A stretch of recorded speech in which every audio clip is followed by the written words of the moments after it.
Vandaag is ik wonderlijk verrast door die nodige potentiaal wat ons heeft binnenkant ons eigen geleerderen. Met een klein beetje opleiding, een korttijdse opleiding, heb ik vandaag een baie mooie print, een boodschap gekregen waar een story verteld is, een boodschap gezegd is, die komt vandaan, een gedeelte van die pad.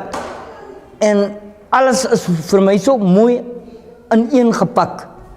En een volgt de ander op met een professionaliteit wat niemand kan afstreinen. Met andere woorden, wat mij zei, onze kinderen het gaan leren.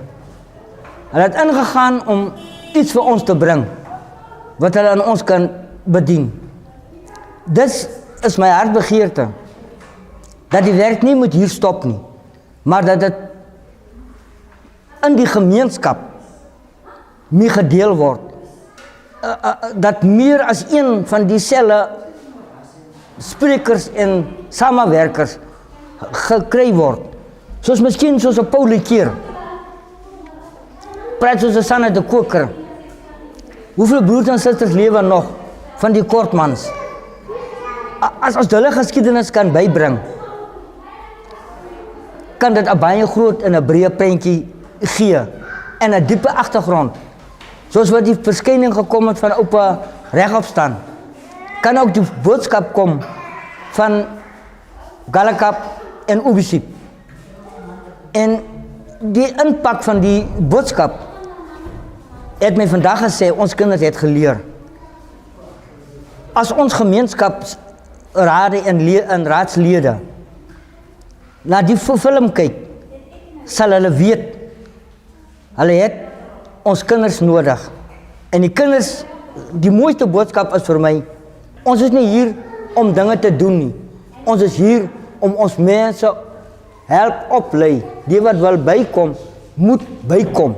En aangaan en aansluiten, dat die pad kan bouwen. Dat is die mooiste gebaar wat ik in mijn levenstijd gekregen heb. En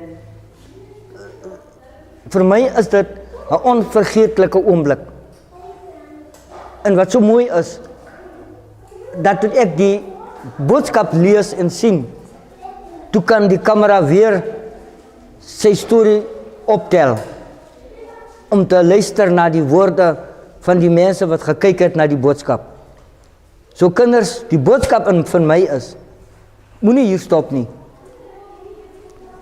Vertel mij als iemand jullie stopt, om een story op te tellen. En om een boodschap vast te maken, om een geschiedenis vast te maken, om dit later aan die achterste nageslag te vertellen. Want dat is van kardinale belang, dat hier die inlichting wat jullie hier optellen, vastgevangen moet worden. En dat een mens die pad samen moet lopen, laat waarheid geboren kan worden. En dat die leens, wat zo baie makkelijk incijpel, van verschillende mondheden, uitgeschakeld kan worden. En dat is waarom ik groot waardering en dankbaarheid heb. De opleiders, ik zei voor jullie baie dankie, jullie hebben een briljante werk gedaan. En God bless.